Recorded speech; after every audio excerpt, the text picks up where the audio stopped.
Pada kesempatan kali ini saya akan menjelaskan tentang konsep dasar mengenai beberapa pengertian yang digunakan di dalam mata kuliah organisasi dan arsitektur komputer. Yang pertama yaitu tentang arsitektur dan organisasi, kemudian pengertian tentang fungsi dan struktur, kemudian salah satu arsitektur yang sampai sekarang digunakan di dalam komputer adalah yang diusulkan oleh John von Neumann yang dinamakan dengan Start Program Computer Architecture, itu dari John von Neumann, yang kemudian dikembangkan dengan arsitektur yang menggunakan sistem bus. Kemudian kita bisa pandang komputer sebagai mesin multilevel, dan bagaimana kalau ada program pada komputer itu dikerjakan pada mesin multilevel ini. Oke, yang pertama pengertian tentang arsitektur dan organisasi. Arsitektur itu berhubungan dengan hal-hal yang nampak bagi programmer. Arsitektur sendiri sebetulnya adalah merupakan suatu atribut atau penjelasan tentang fungsi, tentang bagaimana sesuatu itu memberikan manfaat, memberikan fungsi kepada yang menggunakan. Nah, di dalam bidang komputer ini, maka hal-hal yang berkaitan dengan fungsi itu bisa diberikan kepada pengguna melalui atribut-atribut tertentu yang nampak. Contohnya adalah melalui instruksi. Jadi bagaimana pengguna, dalam hal ini user, bisa menggunakan kemampuan atau fungsi dari komputer, itulah berupa perintah, yaitu berupa instruksi. Maka instruksi yang disediakan kepada programmer atau pengguna, dalam hal ini adalah pengguna yang sifatnya menggunakan langsung berhubungan dengan hardware, yaitu pengguna programmer, maka dia harus tahu apa yang bisa diberikan kepada komputer, yaitu artinya perintah-perintah apa yang disediakan, sehingga kalau mau membuat program dia tahu apa yang bisa digunakan. Ya, jadi arsitektur itu berkaitan dengan yang disediakan oleh komputer, oleh sistem kepada pengguna, sehingga itu nampak karena itu mau digunakan. Jadi arsitektur berkaitan dengan behavior, ya, jadi cara kerja, dari bekerjanya itu apa, fungsinya apa, ya, maka itu yang nanti akan terlihat dari pengguna. Nah, sedangkan organisasi itu bagaimana fungsi-fungsi tadi direalisasikan, diimplementasikan di dalam internalnya. Sehingga organisasi itu akan berkaitan dengan bagaimana menghubungkan satu komponen dengan komponen yang lain di dalam mesin sehingga akan membentuk suatu fungsi yang diinginkan. Ya, terjadilah atau terbelah suatu susunan kumpulan komponen, kumpulan unit yang akan membentuk suatu struktur tertentu. Dan ini tidak nampak bagi programmer. Jadi programmer itu yang penting dia bisa memanfaatkan. Bagaimana memanfaatkannya? Yaitu dengan melalui instruksi yang disediakan. Nah, mungkin itu sederhananya seperti itu. Nah, kemudian yang berkaitan dengan fungsi dan struktur. Nah, kita sudah ketahui bahwa komputer memiliki 4 fungsi dasar, yaitu ada fungsi pengolahan, fungsi penyimpanan, fungsi pemindahan data, dan fungsi pengendalian. Nah, ini semua fungsi-fungsi dasar yang disediakan oleh suatu sistem komputer. Nah, untuk menjalankan fungsi-fungsi tadi, maka diperlukan komponen-komponen supaya fungsi tadi bisa berjalan. Nah, fungsi-fungsi yang disediakan tadi itu akan disusun, akan dikerjakan oleh beberapa komponen yang akan membentuk suatu struktur. Ya, suatu struktur. Jadi beberapa komponen yang akan membentuk satu fungsi tertentu, itu berarti akan membentuk satu struktur. Sehingga untuk membentuk struktur yang diperlukan tadi, misalkan untuk membentuk pengolahan data, untuk membentuk fungsi penyimpanan data, untuk membentuk fungsi pemindahan data, dan untuk mengendalikan itu maka diperlukan suatu struktur tertentu. Nah, di dalam kaitannya unit-unit yang harus disediakan untuk bisa melaksanakan fungsi-fungsi dasar tadi, maka kita sudah tahu bahwa di dalam komputer ada komponen-komponen dasar.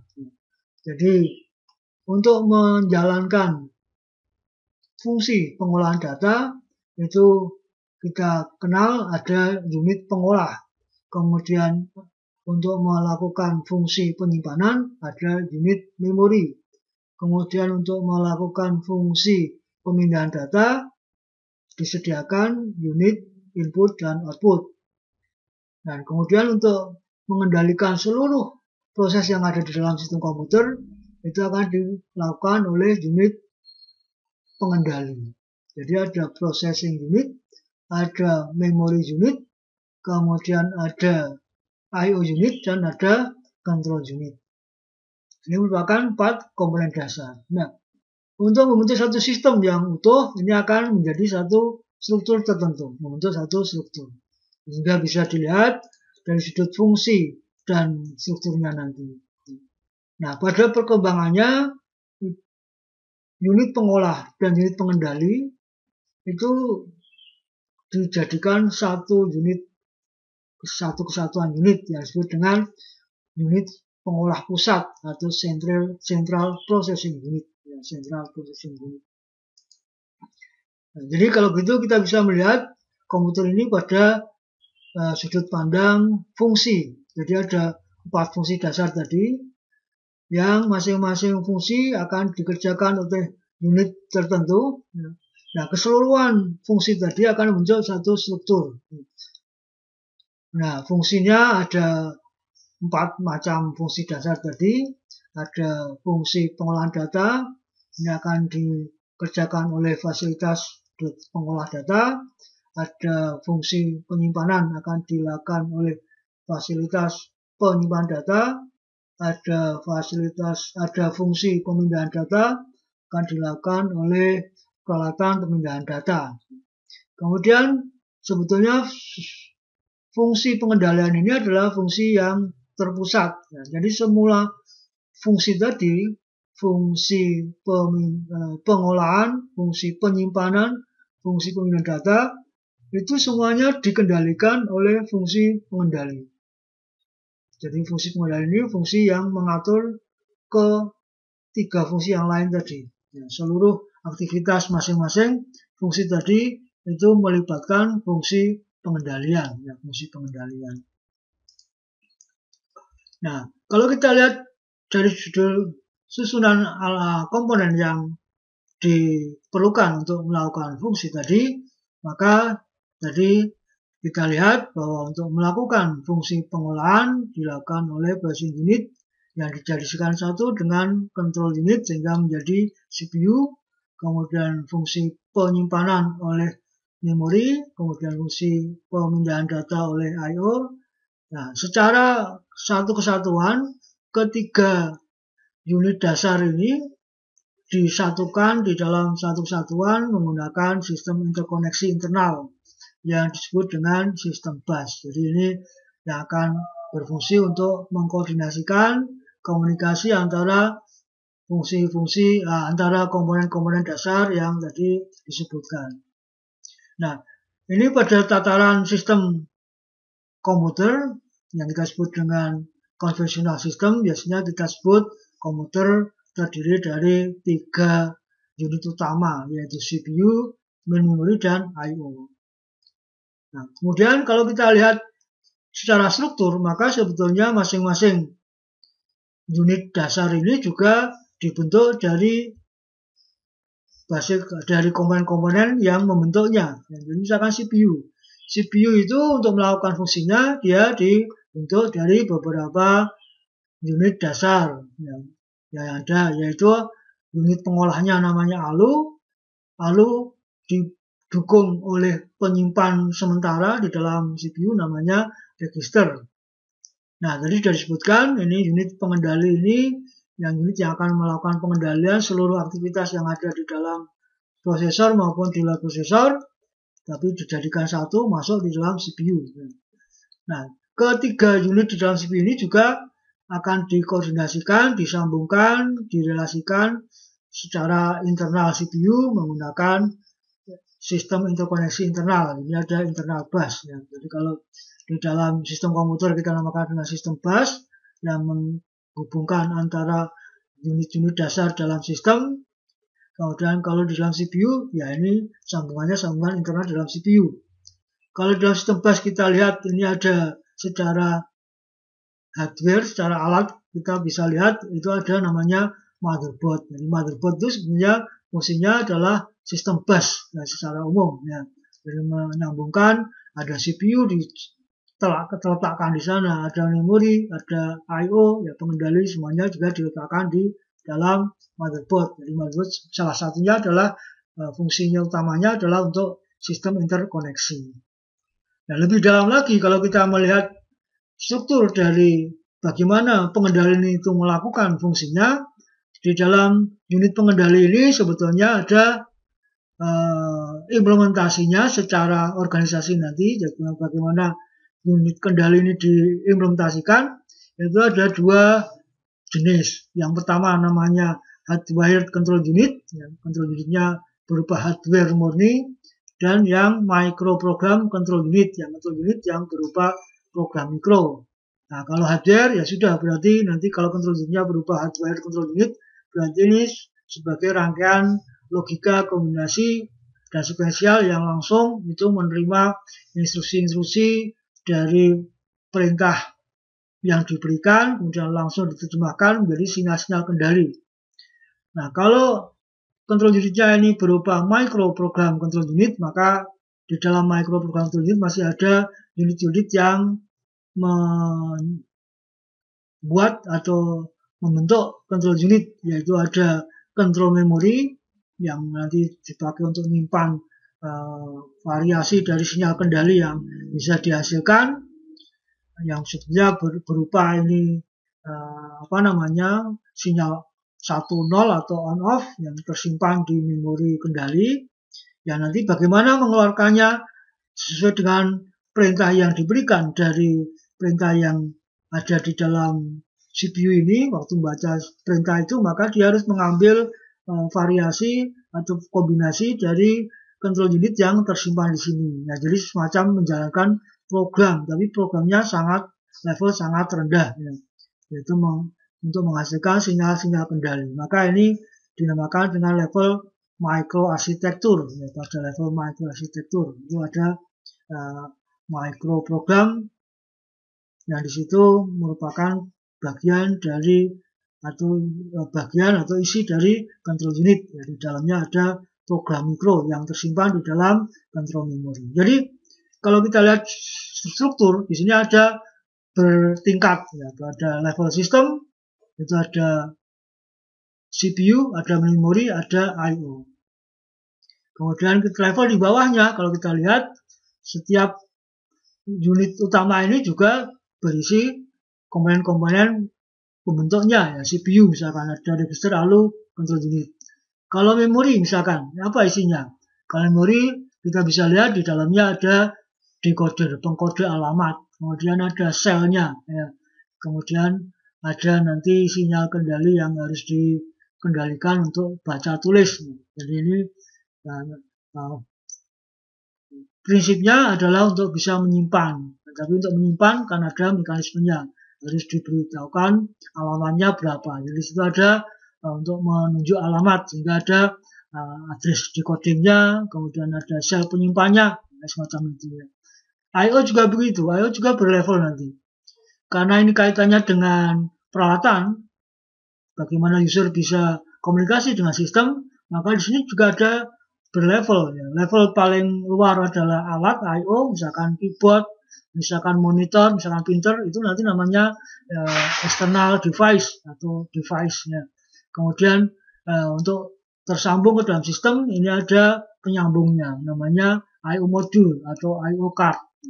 Ini juga. Jadi setiap unit dasar ini juga kalau kita lihat di dalamnya terdiri dari pembentuk-pembentuk yang lebih kecil lagi. Ya, contohnya di sini CPU, kemudian di dalamnya CPU ada control unit ada lagi di dalamnya control unit apa saja. Nah, jadi ini sebagai sudut pandang kalau kita lihat, maka ini juga sudah menunjukkan adanya leveling ya dari sisi hardware, ya dari sisi hardware. Oke, ya. Nah, untuk bagaimana supaya komputer ini bisa melakukan fungsinya menjalankan program, maka susunan ini sebetulnya bagian-bagian ini seperti ini sebenarnya diusulkan oleh John von Neumann dalam arsitekturnya yang mengatakan bahwa komputer itu prinsipnya harus bisa menjalankan program secara langsung dari memori, sehingga dia namakan ada konsep yang diajukan ya namanya arsitektur stored program komputer ya, karena sebelumnya itu perintah itu dilakukan secara satu persatu manual ya. Maka supaya untuk meningkatkan efisiensi dari hardware itu seluruh perintah yang bentuknya program harus disimpan dulu ke memori, sehingga ini ada unit memori yang harus ada ya, bekerja sama dengan unit kendali untuk bisa memberikan perintah kepada unit pengolah. Unit pengolah ini diperintahkan untuk melakukan sesuatu kan dari perintah yang tersimpan di memori. Bagaimana perintahnya yang harus dikerjakan itu diberitahukan oleh unit kendali. Harus mengerjakan apa fungsinya? Harus mengerjakan perkalian, harus mengerjakan penambahan, harus mengerjakan pemindahan dan seterusnya. Ini nanti ada di dalam program yang dituliskan oleh pengguna. Program itu sudah disimpan di main memory. Kemudian pada saat jalan maka setiap instruksinya akan dikerjakan ya, dengan urutan yang sudah ditentukan sesuai dengan algoritma atau flowchart yang ditentukan oleh programmer. Dan control unit akan tahu itu bagaimana urutannya harus diikuti nanti.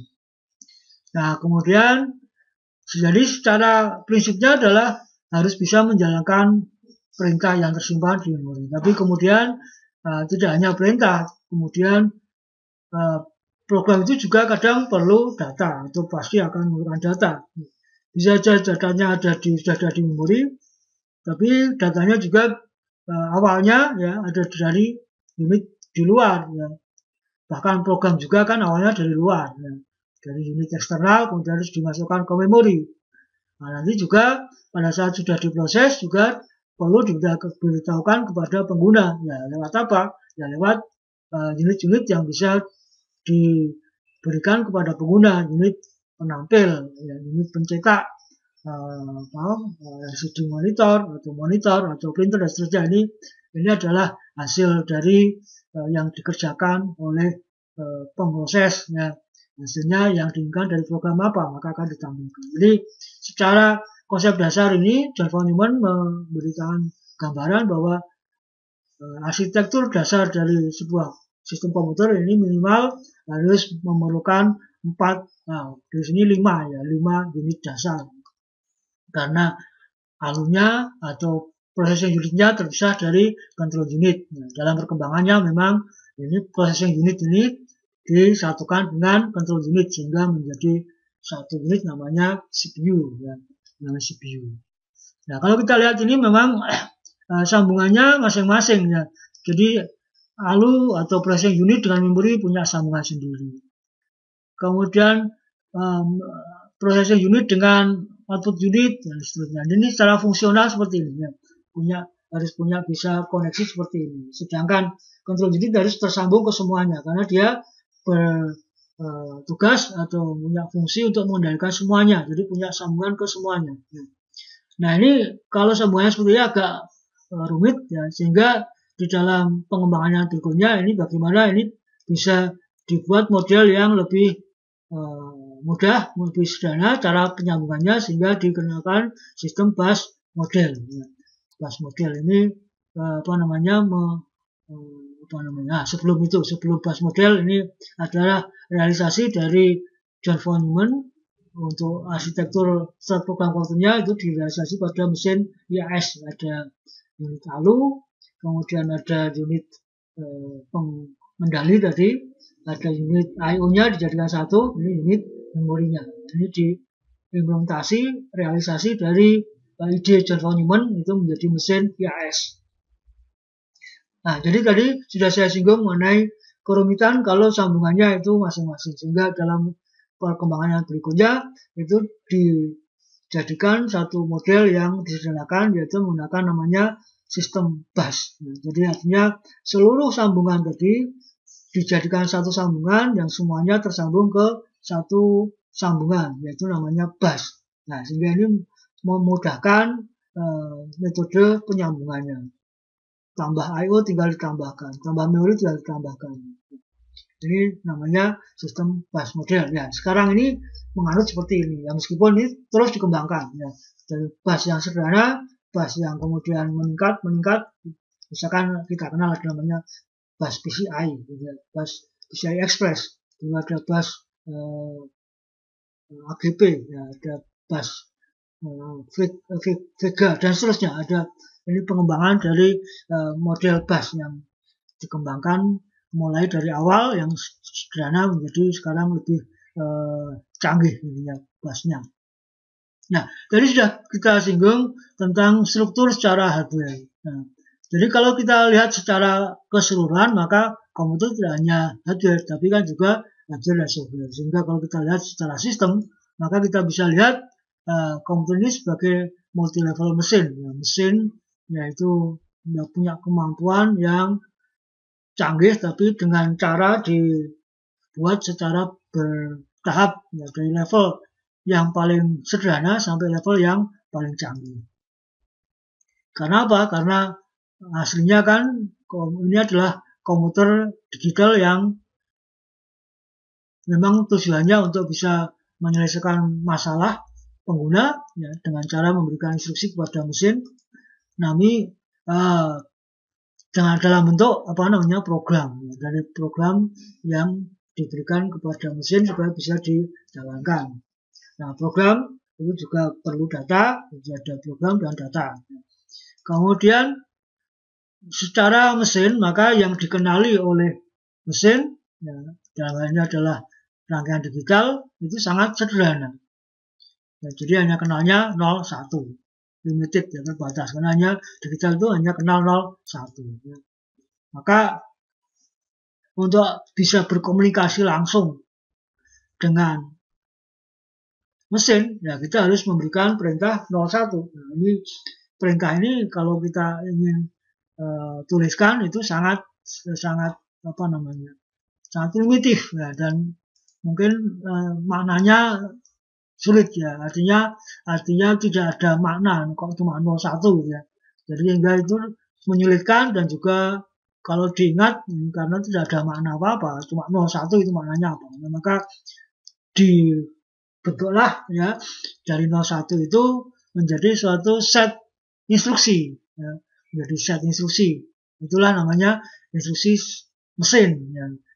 Instruction arsitektur, jadi lalu namanya ISA, Instruction Set Arsitektur. Maka ada namanya instruksi mesin, ya, kumpulan dari instruksi set mesin ini lalu menjadi set instruksi dari komputer yang kita gunakan. Ya, jadi itu sebenarnya sudah menjadi tambahan level, ya. Jadi kalau tahunya cuma 01, tapi kemudian bisa memahami atau bisa mengerti dengan sederhana 01 itu maknanya tertentu, itu berarti kemudian diberikan pengertian. Misalkan kalau menggunakan hanya 01 kan hanya 2 macam instruksi, ya, instruksi 0, instruksi 1. Tapi kalau kita ingin lalu menambah macam instruksinya menjadi 4, ya berarti menggunakan 2 digit 00, 01, 10, 11. Kalau itu menambah lagi kemampuan menjadi 16 menggunakan 4, ya, 4 bit 000 sampai 111. Nah, maka yang kode 0000 sampai 111 itu kalau secara mesin tahunya yang itu 000 111. Tapi kemudian itu dimaknai di dalam set instruksi menjadi apa. Misalkan kalau 00 itu memindahkan, kalau 0001 itu menambahkan, kalau 0010 itu mengurang dan seterusnya. Jadi lalu ada makna dari kode yang hanya 01 tadi. Nah, itu lalu lebih mudah digunakan karena lalu yang perlu diberikan kepada mesin nanti bukan 01-nya tapi tadi perintah memindahkan, perintah menambahkan, perintah mengurang. Jadi ini akan lebih memudahkan. Nah, artinya berarti akan ada bahasa baru ya, di atas bahasa yang dasar tadi. Dengan adanya bahasa baru ini akan menjadi mesin yang baru. Jadi kalau tadi hanya 01 itu level yang paling dasar, menjadi tahu ada 0000, menjadi tahu ada pindahkan, menjadi tahu ada tambahkan, menjadi tahu ada kurangkan. Ini menjadi berarti secara abstraksi dia punya kemampuan baru. Secara abstraksi. Jadi secara abstraksi mesinnya diberi kemampuan baru. Nah, kan gitu. Nah, sehingga ini ada level di atasnya level yang dasar tadi. Nah, pada dalam perkembangannya terus ditambahkan kemampuan, nah, sehingga tadi kalau kita tadi baru sampai pada level 1 yaitu level arsitektur mikro yang tahu kode-kode instruksi mesinnya apa tadi, dari instruksi level diberikan perintah mesinnya 000, 001 dan seterusnya nanti akan diterjemahkan, akan dikerjakan pada mesin level arsitektur mikro ini. Karena yang diketahui oleh hardware murninya kan cuma 01. Nah, itulah nanti sinyal kendali yang akan dihasilkan dari arsitektur mikro ini. Nah, jadi ini control unitnya nanti akan memandu. Nah, kemudian pada perkembangannya, kalau kita menggunakan bahasa mesin yang low level tadi, juga kan sulit. Misalkan ada perintahnya move, ada perintahnya add, dan seterusnya. Itu juga akan masih tidak mudah. Ya. Nah, maka dalam penggunaannya supaya memudahkan, itu supaya komputer bisa mudah digunakan, lalu ditambahkan suatu software pengendali yang disebut dengan sistem operasi. Jadi dengan tambahan sistem operasi ini, maka seolah-olah komputer ini sudah menjadi suatu mesin yang nampaknya ya, sesuai dengan kenampakan dari sistem operasi tadi kan gitu. Jadi kalau kita menggunakan Windows ya akan menjadi mesin Windows. Kita akan menggunakan Linux ya akan menjadi mesin Linux. Kita menggunakan sistem operasi Mac ya akan menjadi mesin Mac. Dan seterusnya. Jadi ini menjadi mesin yang ya dengan sistem operasi juga akan menjadi satu level tertentu. Nah, sebenarnya ini batasan penggunaan di sini. Antara pengguna biasa dengan nanti mesin itu batasannya kan sistem operasi. Jadi karena kalau tanpa sistem operasi akan sulit. Ya. Pemrogram tanpa sistem operasi akan sulit. Ya, pemrogram akan dibantu oleh sistem operasi, baik pemrogram level rendah, ya bahasa assembler itu juga sebenarnya bahasa level rendah, tapi dalam pemrogramannya meskipun itu level rendah, tetap itu akan dibantu oleh sistem operasi. Jadi kecuali kita memprogram pada hardware yang sama sekali tidak ada softwarenya sama sekali, itu artinya kita betul-betul langsung memprogram pada level 2. Jadi contohnya misalkan itu pada kita menggunakan contohnya microcontroller ya, kita langsung tidak ada sistem operasinya di sana, kita langsung program, kemudian programnya kita langsung download atau burn ke ROM-nya gitu ya. Nah, maka itu langsung jalan, nah, itu berarti kita memprogramnya pada level ini. Tapi kalau pada general purpose computer itu kita memprogramnya pada level sudah level 3 ya, karena komputernya sudah jalan dengan sistem operasi. Nah, kemudian apalagi kalau kita menggunakan bahasa tingkat tinggi, maka ini ada pada level 5. Karena nanti dari program tingkat tinggi itu tidak bisa langsung dikerjakan, akan bertahap ya. Dari bahasa tingkat tinggi itu akan diterjemahkan ke kode-kode bahasa assembly dulu. Bahasa assembly nanti akan diterjemahkan ke bahasa level hardware-nya, ke bahasa mesinnya bersama-sama dengan subrutin yang digunakan di dalam sistem operasi, ada rutin-rutin, ada sistem call yang digunakan, nanti akan diterjemahkan menjadi set arsitektur menjadi bahasa mesin ya. Sesungguhnya kode-kode kinerja yang sesuai dengan CPU-nya ya, misalnya nanti Intel akan beda dengan itu ARM dan seterusnya ya. Itu pada level ISA-nya ini akan beda ya. Pada level ISA itu akan beda ke antar CPU, nanti CPU beda, nah level ISA-nya akan terjemahnya beda itu ya. Nah ini sudut pandang dari multi level mesin ya, multi level mesin. Nah kalau kita lihat dalam aplikasinya yang ada ya, maka abstraksi kita bisa contohkan seperti ini. Jadi kalau kita ingin menggunakan komputer kan kita bisa menggunakan bahasa awam ya, bahasa Indonesia, bahasa Inggris gitu ya. Kemudian untuk bisa menggunakan ya, hardware-nya kita menggunakan user interface. Misalkan menggunakan mouse, menggunakan keyboard, menggunakan touchscreen dan seterusnya. Ya. Nah, ini secara hardware-nya, ini medianya. Ya. Kemudian untuk bisa membuat satu aplikasi tertentu, kita butuh pemrograman tingkat tinggi. Kemudian nanti pemrograman tingkat tinggi akan diterjemahkan, akan diubah ke bahasa assembly-nya. Kemudian bersama-sama nanti dengan kemampuan dari sistem operasi, ya di situ juga ada kumpulan rutin-rutin yang digunakan, maka semuanya akan ditranslasi ke dalam ISA, ya ISA. Nah, kemudian akan dari kode-kode set instruksi tadi akan dikerjakan, ya, diinterpretasi oleh mesin pada level arsitektur mikro. Ya. Kemudian arsitektur mikro akan menghasilkan sinyal-sinyal kendali yang itu akan disampaikan ke seluruh unit yang ada di dalam hardware, ya, maka itulah lalu akan dikerjakan, ya, artinya dikerjakan oleh siapa? Ya, oleh hardware.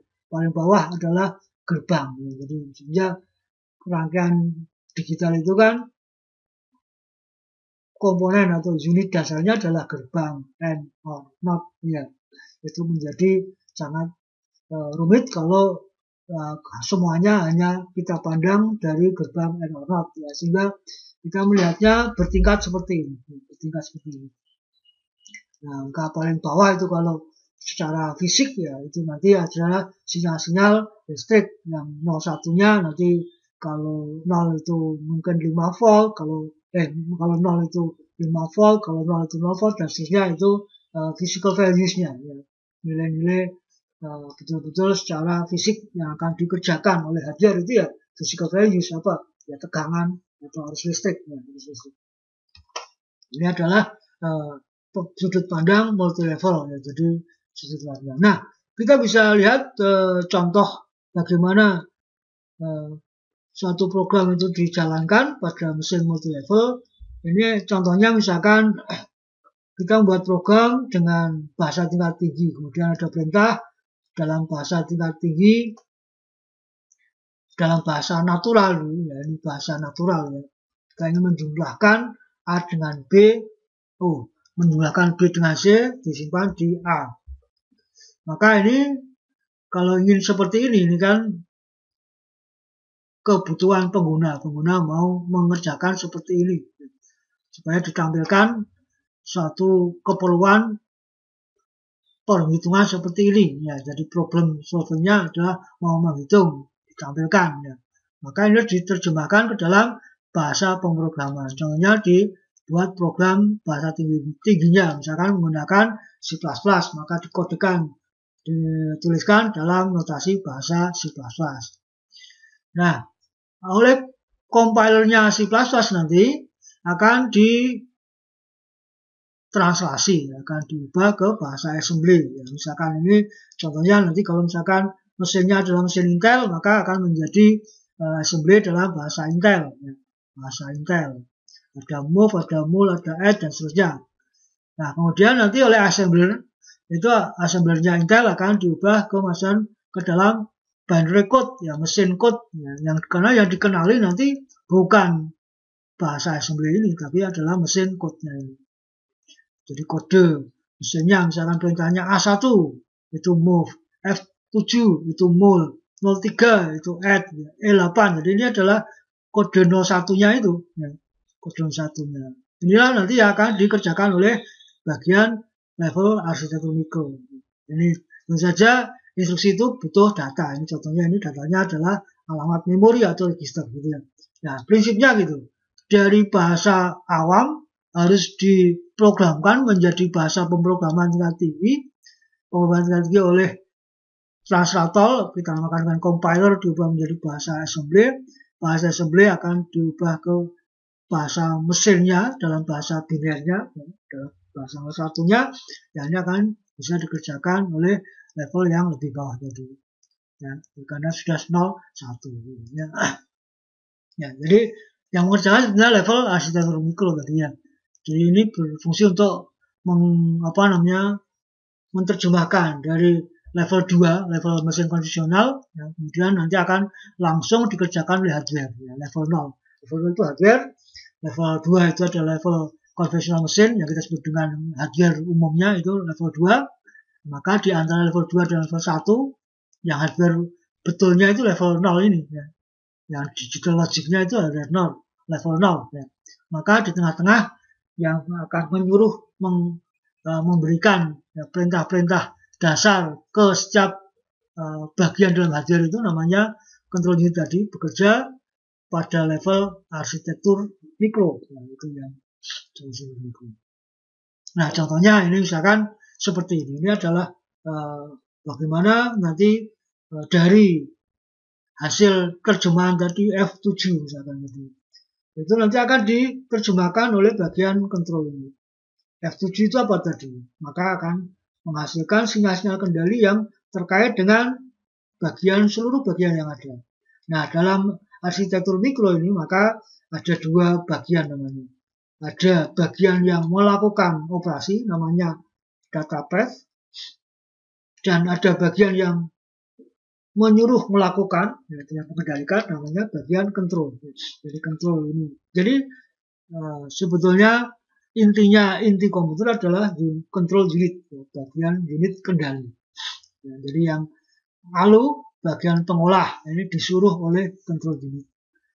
Dari mana control unit tahu apa yang disuruh pada ALU? Dari instruksi. Instruksi dari mana? Dari program tadi, dari program, dari pengguna. Ya. Pengguna menulis program, kemudian diterjemahkan, kemudian akan diterjemahkan atau dikodekan oleh control unit, menyuruh bagian-bagian sesuai dengan tugas yang dimiliki. Processing unit melakukan pengolahan. Register akan memasok data dan mungkin akan menyimpan. Kemudian memori juga akan memasok instruksi. Ini memori akan memasok instruksi. Nah, memori yang dibaca dari mana? Nah, akan ada suatu pola tertentu yang nanti pada berikutnya kita lihat, ini akan ditunjukkan oleh namanya program counter. Ini akan memandu instruksi mana yang akan dibaca. Kemudian setelah dibaca nanti diterjemahkan, menghasilkan sinyal kendali, begitu seterusnya. Ya, jadi ini akan terjadi suatu proses di dalam data path untuk mengerjakan instruksi yang dibaca saat itu. Terjadi proses. Baca lagi instruksi, terjadi proses di dalam bagian-bagian dalam bagian-bagian data path. Data path ini ada bagian ALU, bagian pengolah, dan register ini ada di dalam CPU tadi ya. Kemudian ada memori, itu di bagian memori. Ya, memang di sini tidak nampak bagian I/O. Ini kalau sudah dalam pelaksanaan program, ini I/O itu jarang-jarang gitu ya. Ya, bisa terlibat, tapi umumnya yang lebih sering terlibat adalah memori dan processing unit dan register. Ya, ini gambaran bagaimana sistem komputer kita dari yang sangat canggih ya, nanti dikerjakan oleh bagian yang sangat primitif. Nah, demikian ini penjelasan tentang yang pertama, pengertian dasar di dalam arsitektur dan organisasi komputer. Organisasi dan arsitektur komputer. Oke, untuk kali ini cukup sekian dulu. Terima kasih.